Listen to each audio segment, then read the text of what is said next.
Friends, welcome back to my channel. Radhe Radhe. कैसे हो आप सब?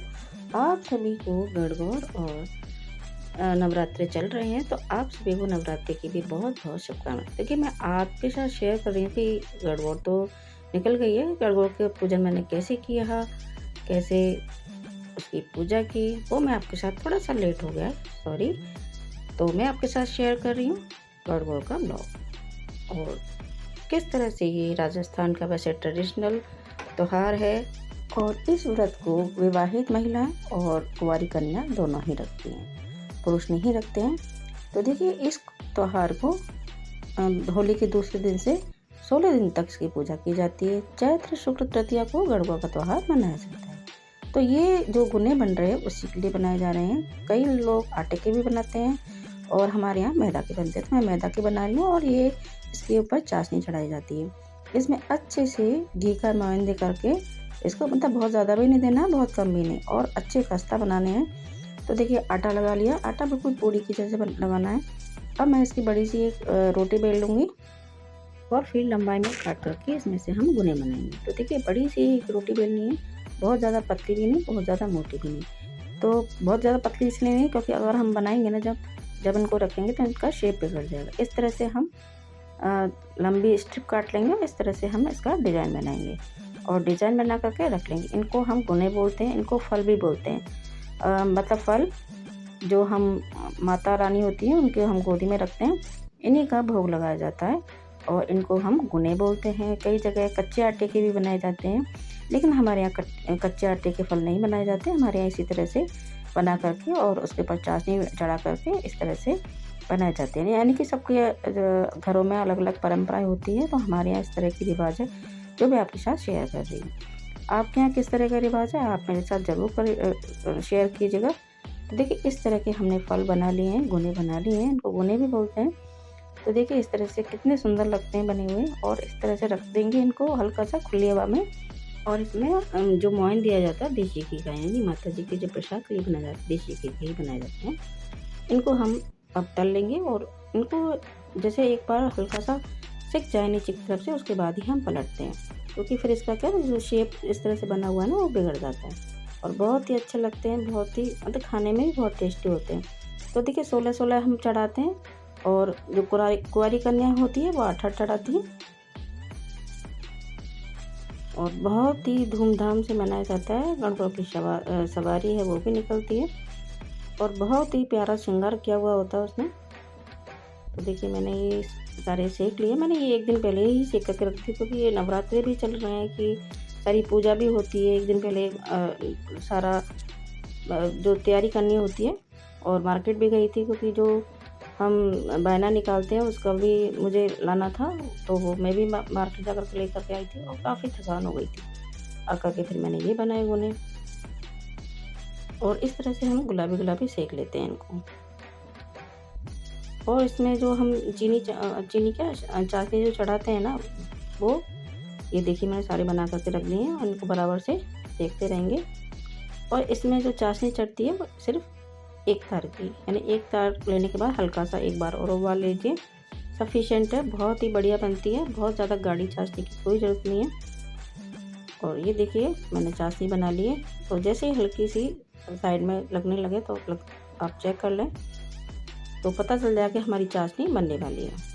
बहुत ही बढ़िया बनती है। और ये देखिए, तो अब मेरी चाशनी बन करके तैयार हो गई। अब मैं ना थोड़ा थोड़ा डाल करके इसमें जो गुने बनाए हैं हमने सारे के सारे, पहले तल लिए थे, अब इसमें डाल लेंगे। तो हल्की सी चाशनी को थोड़ा ठंडा कर लेंगे, क्योंकि गरम गरम हम डालेंगे ना तो गाढ़ी एकदम से गाढ़ी हो जाएगी। तो देखिए, मैंने सारे निकाल लिए हैं और ये लास्ट के सारे ही डाल दिए। और बहुत ही बढ़िया बनते हैं, बहुत ही, मतलब। और वैसे भी ये सिर्फ गणगौर पे ही बनाए जाते हैं, साल भर में एक बार ही बनते हैं, तो मैं थोड़े से एक्स्ट्रा ही बना लेती हूँ।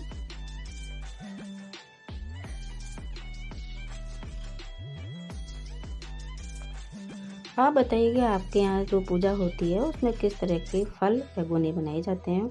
कई जगह पे मैंने देखा है कि, जैसे सुना भी है, कई जगह कच्चे, मेरे साथ में भी जो महिलाएं जाती हैं पूजा करने के लिए, वो जैसे कई के कच्चे, जैसे जो भी श्रृंगार की चीज़ें होती हैं उनके कच्चे आटे से बनाते हैं, मतलब फल वगैरह, और उनसे पूजा होती है। लेकिन हमारे यहाँ इस तरह से पके हुए फल बनाते हैं और इन्हीं से हम पूजा करते हैं। तो देखिए मैंने ये सारे बना लिए हैं और अब करेंगे बाकी। बचपन से हम मम्मी के साथ में जब हमारे यहाँ पे पूजा होती थी तो हम भी पूरा उत्साह से पार्टिसिपेट करते थे जब छोटे थे, और धीरे धीरे जैसे होता है हर साल सीखते आए हैं, वही हम फॉलो कर रहे हैं। जो हमारे पियर में होता था वही हम ससुराल में फॉलो कर रहे हैं। उसी तरह से पूजा होती है। और मेरे पास, मैं मार्केट गई थी ना, तो मेरे पास ये दिखे मेरे को स्टिकर, तो मैंने सोचा वैसे ही थक गए हैं तो स्टिकर लेके चलते हैं, एक बार ट्राई तो करें। बाकी मैंने फर्स्ट बार ट्राई किया, बाकी मैं हमेशा कौन से लगाती हूँ, तो मुझे ही लगा फटाफट से काम हो जाएगा, तो मैंने ये स्टिकर ले लिए थे। देखे ट्राई करके देखते हैं कैसे लगते हैं। तो मैंने ये स्टिकर, और मुझे इतने बढ़िया लगे ना स्टिकर, और बस ये लगा लीजिए और 2 मिनट में बस फटाफट से मेहंदी लगा दीजिए और बस इसको हटा लीजिए, और उसके बाद मेहंदी जितनी भी लगी है उसको सुखा लीजिए। बहुत ही बढ़िया, मतलब इतना अच्छा लगा मुझे। तो आप भी कभी ट्राई कीजिएगा, मतलब फटाफट, क्योंकि मेहंदी लगाने में टाइम तो लगता ही है, और अभी नवरात्रि भी चल रहे हैं और गणगौर का भी पूरा, तो इसलिए मैंने सोचा इस बार ये वाला, क्योंकि अभी कोई मुझे मिल भी नहीं रही थी मेहंदी लगाने वाली, और बच्चों को आता है, लेकिन अभी बच्चों के एग्ज़ाम चल रहे हैं तो बच्चों ने नहीं लगाई।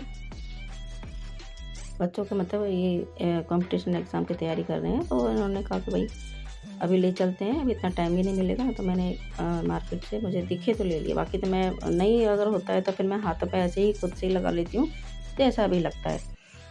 हाथ तो लाल हो ही जाते हैं, तो मुझे ये लगा अच्छा लगा, पर मुझे एक बार ट्राई करना तो बनता ही है। और मैंने ये लगवा लिया, चिपका दिया इस तरह से, और इसमें हल्का चिपकाने का ऑलरेडी होता है, और जहाँ जहाँ पे आपको डिज़ाइन बनाना है आप चिपका लीजिए, ऊपर से मेहंदी लगा लीजिए, फटाफट से बन जाता है, कोई भी दिक्कत नहीं आती है। बस मैं हल्का सा आराम भी कर लिया था, क्योंकि ज़्यादा अभी नवरात्रि चल रहे हैं। पहले की मैंने नवरात्रि की पूजा, हलवा बनाया था भोग में, और उसके बाद पास में ही लगाई मैंने गणगौर की चौकी, क्योंकि इतना स्पेस दूसरे कमरे में एक ही जगह पूजा होती है, मेरे को भी सुविधा रहती है। तो देखिए फिर मैंने तैयार होने के बाद मैंने करी गणगौर की पूजा। गणगौर के लिए मैंने एक पाटिया लगाया, पाटे पे कोई भी लाल रंग का कपड़ा लगा सकते हो आप। उसके बाद मैंने आसन दिया गणगौर और माता रानी की, उनको आसन दे करके, और दूध और चावल रख सकते हो आप, और उनको उसके बाद ईश्वर और पार्वती माँ को हमने विराजमान कर दिया, और उनको वस्त्र रूपी कलावा अर्पित करेंगे। वैसे तो हमने ऊपर से जो गणगौर पूजन का हमने एक जो पाना आता है वो लगाया हुआ है, उसी पर हम बिंदी लगाएंगे। फिर भी हम जो ईश्वर हैं और पार्वती माँ हैं उनको भी हम थोड़ा सा सिंदूर और काजल वगैरह इनको भी लगाएंगे, और ऊपर भी लगाएंगे। तो देखिए हमने कलावा चढ़ा दिया। अब हम माता रानी को चुन्नी ओढ़ाएंगे। तो मैंने ये चुन्नी थोड़ी बड़ी है, और पिछले साल मैं काफ़ी बड़ी ईश्वर और पार्वती जी बहुत बड़े लेकर के आई थी, इस साल मुझे नहीं मिले, तो चुन्नी थोड़ी बड़ी है, तो मैं इसी तरह से इसको फोल्ड कर लूँगी और उनको उड़ा दूँगी। तो पार्वती माता जी को मैंने चढ़ा दी है, और कलावा हमने दोनों को अर्पित कर दिया। तो बस इस तरह से हमने उनको विराजमान कर दिया है। और बहुत सुंदर हमारी जो पार्वती माता, इतनी सुंदर, दोनों ईश्वर और पार्वती, बहुत ही प्यारा, मतलब श्रृंगार भी किया हुआ है, बहुत ही सुंदर। और अब हम उनको बिंदी लगाएंगे, और इस तरह से हम ऊपर भी पानी में लगाएंगे। गणेश जी हमारे विराजमान हैं, और उनको भी अब हम मेहंदी लगा करके इस तरह से, जो हम ऊपर पाना है उसमें इस तरह से वस्त्र बनाएंगे, और दोनों तरफ इस तरह चिपका देंगे। 16 बिंदी लगाई जाती है, मेहंदी है, कुमकुम है, और काजल की बिंदी लगाई जाती है 16। तो हमने इस तरह से जो पाना लगाया हुआ है, इसमें बिंदी की जगह बनी हुई है, उसी में हम बिंदी लगाएंगे। तो बायने के लिए मैं श्रृंगार का सामान लेके आई हूँ 16 जगह, और ब्लाउज़ है, उसमें सारी चीज़ें हैं, वो जो हम कलपते हैं, जिसको भी देना होता है। पहले मैं सासू जी को देती थी, सासू जी मेरे हैं नहीं, तो मैं अब आप किसी पंडित जी को मतलब पंडितानी को मंदिर में दे सकते हो, या आपके कोई सुहागिन है उसको दे सकते हो, ठीक है। तो मैं ये लेकर के आई हूँ, तो ये मैं सुहागिन को दूँगी। तो अब हम काजल की बिंदी लगाएंगे, और मेहंदी की मेहंदी लगाएंगे, मेहंदी को खोल लेंगे। तो पहले दीप जला लेते हैं हम।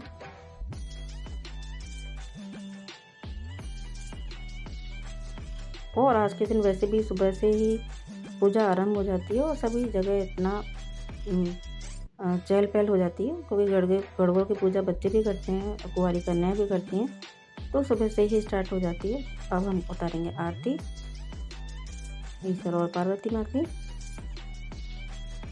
और बिंदी लगाएंगे कुमकुम की 16 बार, और फिर लगाएंगे मेहंदी की 16 बार। हमने एक कटोरी मेहंदी तोड़ दी थी।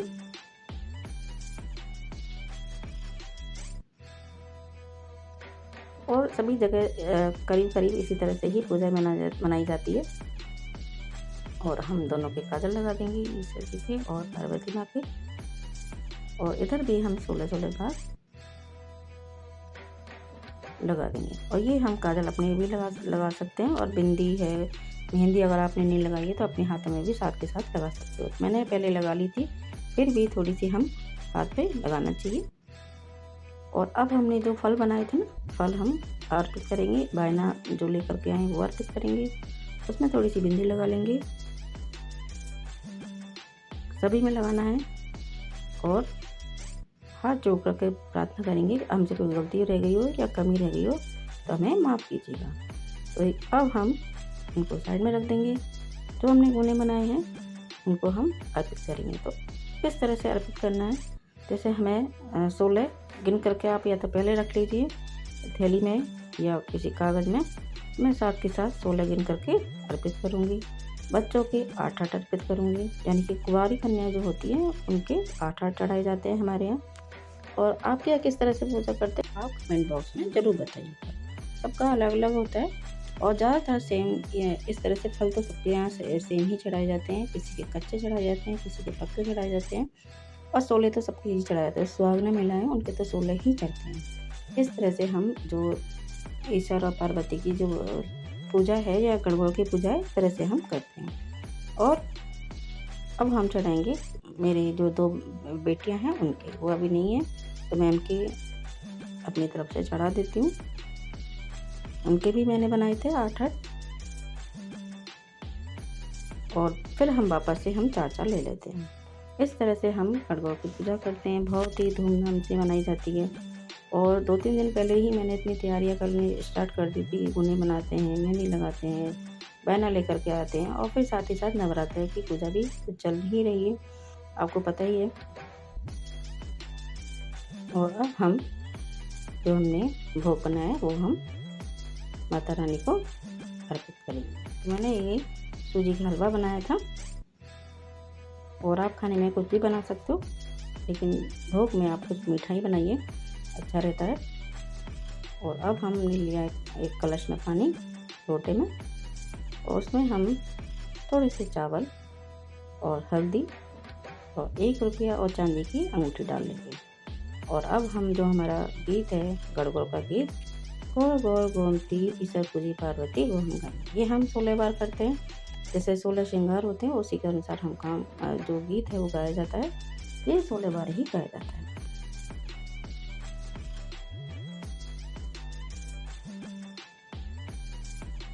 और बहुत ही अच्छा गीत है ये। इनको साइड में कर देते हैं, और 16 बार इसको गाया जाएगा इस तरह से। और आपने सुना ही होगा पहले, और बच्चों को बहुत ही अच्छा लगता है, ऐसे ही बोलते रहते हैं ये वो वाला गाना सुनाइए, घोर घोर गोमती ईश्वर पूजी पार्वती। आपके भी जरूर करते होंगे। पूरा तो मुझे नहीं आता है, मैं मोबाइल में चला लेती हूँ, साथ ही साथ खुद भी गुनगुनाती रहती हूँ। और पहले तो मैं जैसे सबके साथ में जाती थी मंदिर में, तो वहाँ तो काफ़ी सारी लेडीज़ होती थी, तो अपने आप ही हो जाता था। लेकिन यहाँ मैं अकेली हूँ, तो अभी मैं घर में करने लगी क्योंकि मेरी तबीयत भी ठीक नहीं रहती है। तो साथ में 1-2 लेडीज़ और होती हैं, तो मैं घर में ही कर लेती हूँ। और इस तरह से पाना ला करके मैंने पूरा जो पूजा है संपन्न कर लिए। और बहुत ही बढ़िया इस तरह से 16 बार मैंने गोर गोर गोमती ईश्वर पूजी पार्वती गया। और माता रानी से प्रार्थना करी, माता रानी हम पर पूरी कृपा बरसाए रखना, हमेशा पूरा सुहाग देना और लंबी उम्र देना। इसी कामना के साथ पूजा हमारी संपन्न हुई। अ, उसके बाद हमने पूजा ख़त्म करी, उसके बाद खाना खाया। उसके बाद हम बीच-बीच में हम क्या करते हैं, जो हमारी माता रानी हैं उनको बीच-बीच में पानी पिलाते हैं। ऐसे नहीं, वो क्योंकि गर्मी भी पड़ने लगी है, 1-2 बार इसी लोटे में से, और जो दूब है, दूब से हम पानी पिलाते हैं। और शाम को यानी कि सूरज अस्त हो जाए उससे पहले ही हम यानी 5:30-6 बजे के करीब हम इनको विसर्जन करते हैं, इनका विसर्जन करते हैं। तो लेकिन मैं पहले विसर्जन करती थी, नदी वगैरह में पहुँचाती थी इनको, लेकिन आजकल मैं घर पर ही करती हूँ क्योंकि इको फ्रेंडली आते हैं, तो घर पर ही हम पानी में इनका विसर्जन कर देते हैं। आजकल घाट पर वैसे भी इतनी गंदगी रहती है, तो मुझे अच्छा भी नहीं लगता, तो मैं घर पर ही इस तरह से बड़ा बर्तन ले लेती हूँ। पिछली बार भी मैंने आपको शेयर किया था, इसी तरह से विसर्जन करते हुए, और माता रानी से हाथ जोड़ा, माता रानी आप हम पर इसी तरह से कृपा बरसाए रखना। और इस तरह से हमने इनको विराजमान कर दिया। जो भी कलावा, वस्त्र, फूल, चावल जो भी चढ़ाए थे, वो इस तरह हमने इनका विसर्जन कर दिया। आपको मेरा ये ब्लॉग कैसा लगा? Thank you. राधे राधे। जय श्री कृष्णा।